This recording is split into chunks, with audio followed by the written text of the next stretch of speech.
we're going to dive deep with one of our favorite epidemiologists, Nick Holscher, and we're going to talk about the mRNA shots and how they've been linked to bone cancer, bone marrow, reprogramming within weeks. This is a very exciting topic because we just removed the COVID vaccine from the schedule for healthy children and for women. So without any further ado, we've got very short time to talk about this. Let's dive in with Nick. How are you, Nick? I'm great. Thanks for having me.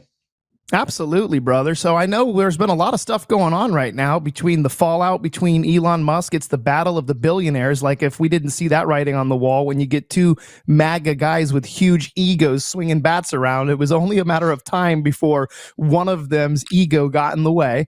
We knew that was happening, but you're here to talk about more mRNA technology. Yeah, as each day goes by, more and more studies come out that show just the horrible consequences of the mRNA injection campaigns. Now, the most recent study looked at patients, right, that received Pfizer mRNA injections, and all 7 of these patients developed leukemia, so cancer of the blood-forming tissues.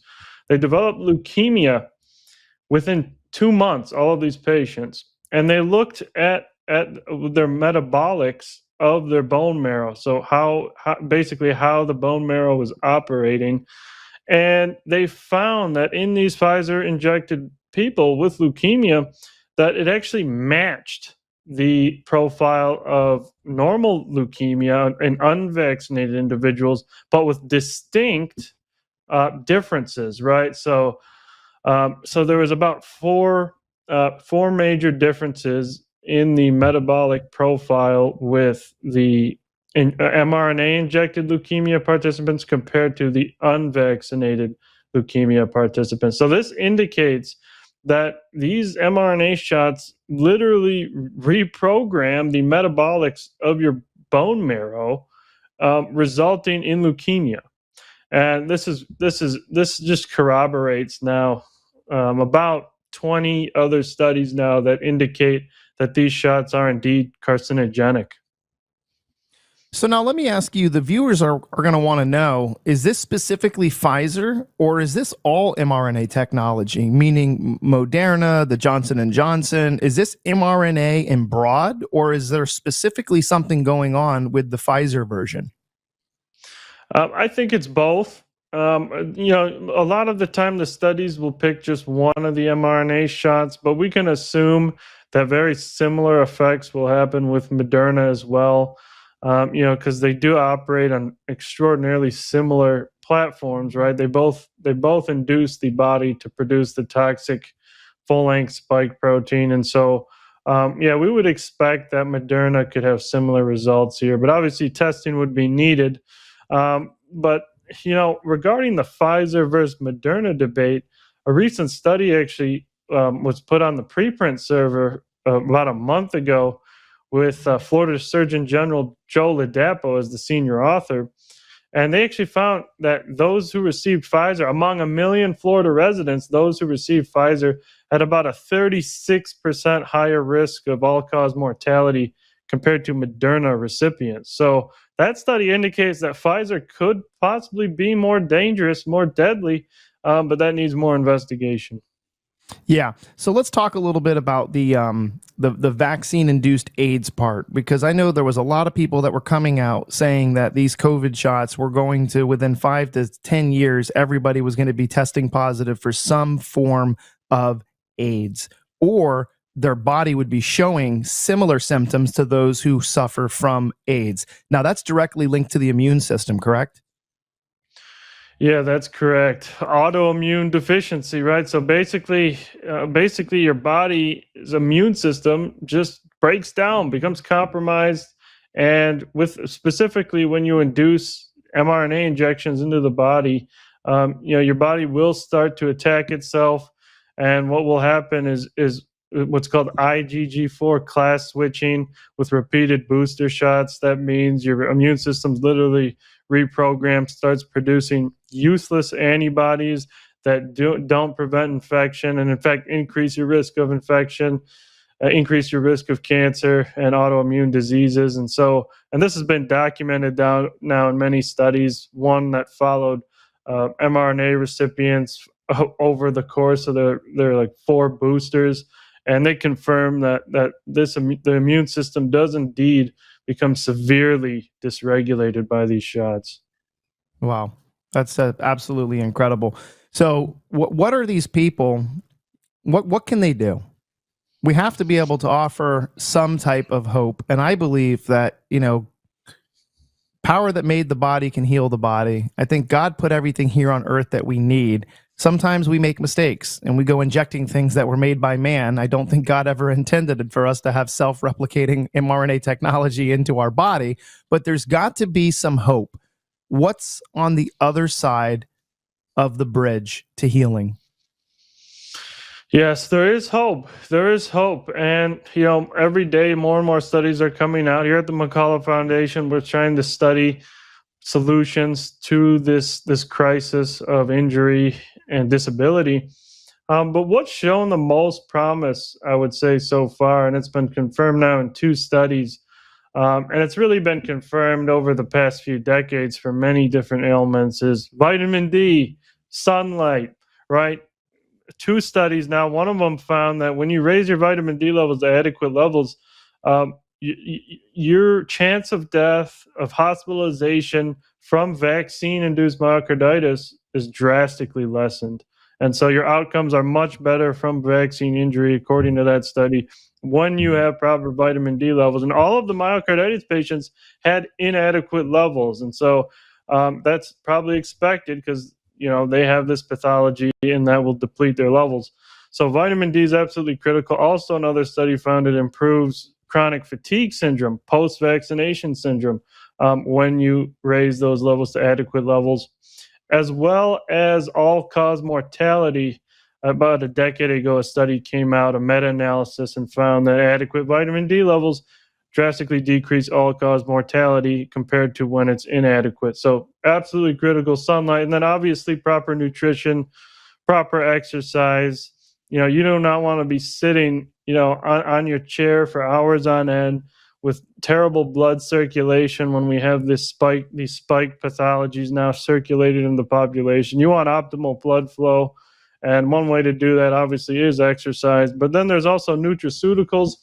And we know that vitamin C is absolutely critical in combating some of this oxidative stress, as well as all the other vitamins and minerals that you want to ensure an adequate amounts. And then we have as well is protein degrading enzymes. These are natural compounds, and we actually have a paper published on this.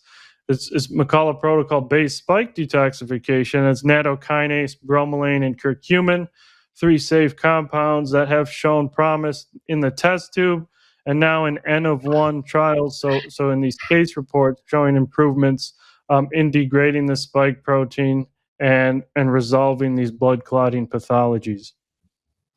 And one of the most important things that I think is very important, and if you can chime in on this, I'm not sure if you're, an expert in this field, but I always try to tell people, there's different times of the day. If you're going to be supplementing, it is better to get your vitamins from the food that you're eating, right? So if you're supplementing, what you should be supplementing your body is what your body is deficient in, right? And a lot of people can do that with very inexpensive tests. They can do blood tests, microgut biome test. There's a methylated test you can get for like $500 or $600. And some people say it's absolutely the best test you can get because then you just start supplementing only what your body's deficient in. But I think that when more people understand who, what, when, where, and why when it comes to supplements. And again, today is Take Your Daughter to Work Day. So I've got baby girl here. So guys, in the Maha movement, that's my Maha baby. Vitamin D3, right? You want to take that with your largest meal of the day. Usually you want to take that with a fat soluble. So if you can't take that I've always recommended if you get a clean source of olive oil, you could take a little bit of olive oil or a healthy fat like an avocado oil. Take your D3 with something that's fat so it gets further into the tract, gets down into your gut. You're able to absorb it. Vitamin C, I always think that you should take that in the morning because some people can convert vitamin C into energy. So if you don't want to have, crazy time trying to fall asleep, don't take 5,000 milligrams of vitamin C right before you go to bed. But another one that's really good is multivitamins. So when you're getting a lot of multivitamins, make sure that you're getting a multivitamin that's very high in the vitamins that you're already deficient in, right? And again, I do believe, Nick, that when you go to the pharmaceutical doctor, right, you're doing allopathic medicine. Correct me if I'm wrong, but the prescriptions that they're giving you is really just a Band-Aid for a greater issue. Like Pfizer and these big companies, they're not curing diseases. They're just reversing or helping ease some of the symptoms. And very much just like what you were saying, nattokinase, vitamin D, vitamin C, when you're using those supplements, even though they are better than prescriptions, it's also just a Band-Aid. What we need to get to is the root cause. What are you excluding from your diet? Is it like you just said? Are you sitting around all day on the couch with your knees clocked up and you're not getting outside and exercising? You're not getting movement. You're not getting enough sunlight. Those are all very, very important things. Now, when you start talking about vaccine injury, what are your thoughts on doing things like cold plunges and far infrared saunas and kind of getting the lymphatic system moving? Because is the lymphatic system not one of our best friends when it comes to detoxing these things that have been injected into people? Yes, you would definitely want a proper optimized lymphatic system for sure. When you have all these now novel toxins, frame shifted proteins, spike proteins circulating, yeah, those are definitely going to be helpful things, and nothing's going to hurt, right? These practices, such as cold plunging, such as infrared light, they have all obviously been shown to be highly beneficial to the human body under many circumstances. And so, none of this is going to harm you. Everything's going to count, everything's going to help. So, do as much as you can to help your body out, optimize its health, and you will face a less risk of harm from really any product. That's incredible. That's incredible. Can you talk to us? Can you talk to us a little bit about diet, right? I don't know if you guys have done any research on when people are vaccine injured, especially for the younger children with myocarditis. You've also recommended a couple supplements which can kind of help aid in the recovery. But what about food? Have you guys been putting any research into nutrition about the best kind of diet to stick to while you're recovering? Or, let's just talk about specifically mRNA technology. Is there any type of diet that is giving people a little bit of hope? That's a great question. This hasn't been studied as far as I'm aware, at least in a published manuscript. But I would say to completely avoid all ultra processed foods, even processed foods if you can. If you are suffering from a vaccine injury, you do not want these pro inflammatory toxic chemicals, toxic pesticides, toxic synthetic ingredients in your food, in your diet. It's only going to make things worse. Stick with natural products, stick with if you want to go carnivore, right, you can try that. I don't know if that's going to specifically improve vaccine injury syndromes. It might, but fruits, vegetables to get your nutrients as well. Stick with, again, just stick with what was grown on the earth, not synthetic products, not toxic seed oils, none of that stuff. Avoid all the pro-inflammatory compounds if you can. Again, and that will improve the overall health of your body and thus improve your outcomes with vaccine injury. Gotcha. Well, we want to give a little cheat sheet to those that are listening and anybody that wants to supplement. And again, we're not doctors. We're not telling you guys what you're deficient in, but some of our favorite supplements, at the Maha with Mike show, they all come from Global Healing. And obviously we bring on Nick here and they've got their whole line of supplements as well. But vitamin D3, you definitely want to take with a fat or any type of fat soluble, even though if you take it with a shot of organic olive oil or you take some avocados, fresh avocados better than the avocado oil. Same thing with olives. Great to eat the olives instead of the olive oil. But if it's something you're looking for quick, down the vitamin D3. And you could take that with lunch or dinner, preferably not with breakfast, just because you want it to be with the bigger meal. When it comes to vitamin C, I highly recommend in the morning or middle day. It doesn't matter whether you do it on an empty food, unless you're doing a high dose. If you do a high dose vitamin C, it can cause a little upset stomach or even can cause loose stools if you have too much vitamin C in the system. But your multivitamins you want to take with breakfast or lunch, and you want to try to take them with food, because taking a big variety, things with iron and all those other things that are mixed in with it, B12, B6, C, D3 all together. And if you're taking the D3, always consider taking it with K2. But for magnesium, that's one that I think, Nick, a lot of people are deficient in magnesium. And magnesium is now coming out to be so powerful for helping people sleep, but also with muscle aches and muscle cramps. Definitely, I would say in the morning on an empty stomach is when you want to take your iron. Trust that from somebody who watched a mama bear go through pregnancy. You want to take that iron. And avoid a lot of coffee and tea when you're taking iron, so that way it gets a better absorption. And then if anybody's lacking in calcium, I highly recommend that you do if you're going above 500 milligram doses, you guys want to split those up. Maybe do one in the morning and then do one in the mid afternoon, and always take calcium with food. And if you are taking a probiotic, do it in the morning on an empty stomach. Take that before you eat anything. It can be, I think it's even better than before you have your morning coffee. Take the probiotics on an empty stomach. Talk to us a little bit about your supplement line, Nick, and what you guys are formulating. I'm very interested in learning more about the nattokinase. I hear that, and you guys are doing a good job pumping that on Instagram, because I get served up ads all the time. What are some of your customers saying about supplementing with this, especially for people who have been injured by the COVID-19? Well, honestly, right now I'm not affiliated with the wellness company, so I'm not affiliated with any product line at the moment.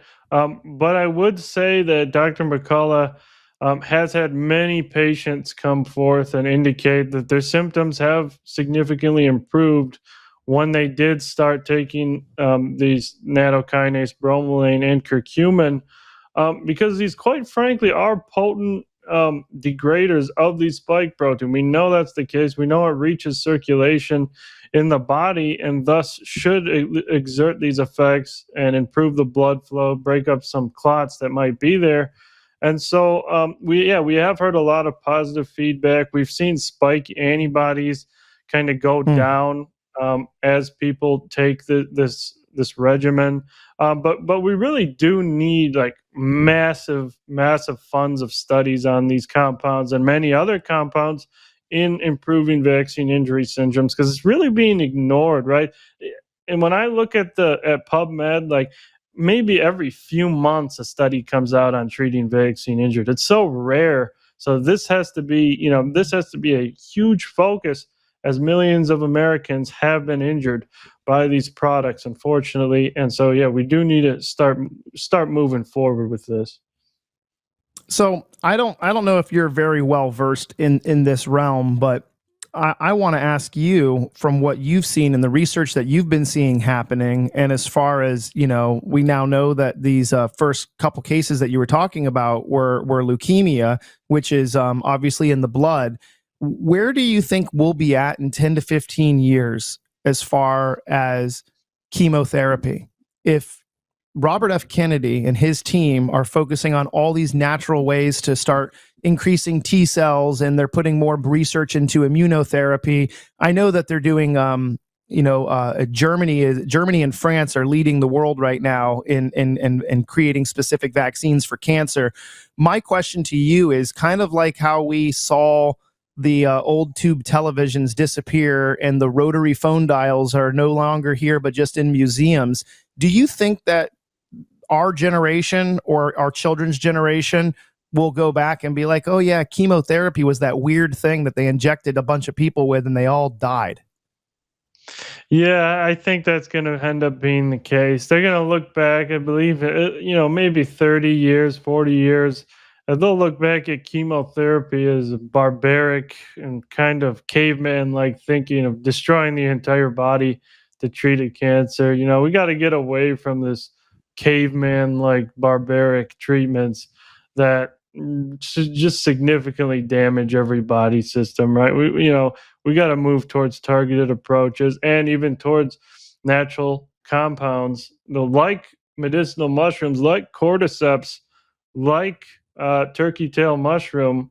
These have shown lots of promise, but also ivermectin and fenbendazole are also now, that's really, gaining national attention now as possible treatments for cancer. And there's a lot of positive anecdotal reports now of people reporting, remission after taking these products. And so there's a recent study actually came out, systematic review of ivermectin in cancer. They found not only is it completely safe if people are undergoing conventional treatment, but it does show potent anti-tumor effects in the test tube via like 10 mechanisms. And so, yeah, we got to go to natural compounds. And yeah, in 40 years from now, I truly hope we're not still administering chemotherapy as the main form of treatment.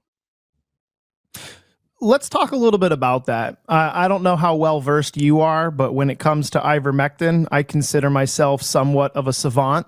So, I don't know if you want to take the floor or if I could take it for a second. Completely up to you. Sure, go ahead. So one of the things that we've noticed, and I know that during COVID, everybody just called ivermectin, it was the horse paste, right? They're like, oh, you're taking a horse dewormer. And that was their way of, the liberal left was shutting down the potential benefits of ivermectin, correct? They were just demonizing it and calling it, a horse dewormer.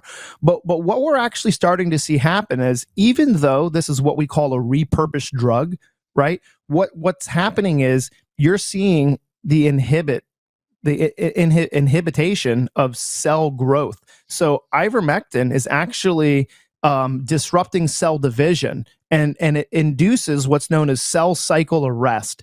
And that's like an especially rapid dividing, like if you got these, what they call these turbo cancers, right? And these dividing cells. But another thing that's important is what we call cell death. So it triggers apoptosis. So it can actually activate programmed cell death pathways, which in many cases, I know it was only in vitro, and right now it's in animal studies, because you and I know you have to have hundreds of millions of dollars to do full-blown human testing. So that's why people say that there's just not enough evidence until you get a guy like Joe Tippins, who was sent home to die and took fenbendazole with some CBD oil, and next thing you know, his tumors were gone that had spread through his body.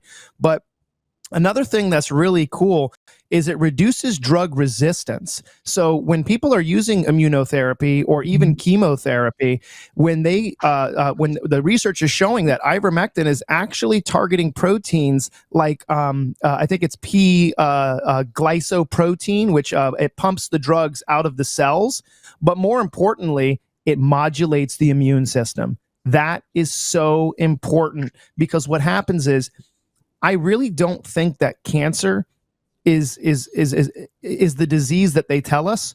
Instead, I think cancer is a wake-up call. I think cancer is trying to tell the body something is wrong. We found some of these cells, we've developed them, we've trapped them. We need you to do something different in your immune system. We need you to change your diet. We need you to exercise. We need you to start producing T cells so we can go in and we can disguise these. So now when you start finding that you could take ivermectin and fenbendazole for people with healthy livers, or people will also take minbendazole, which is very close but has its own pros and cons.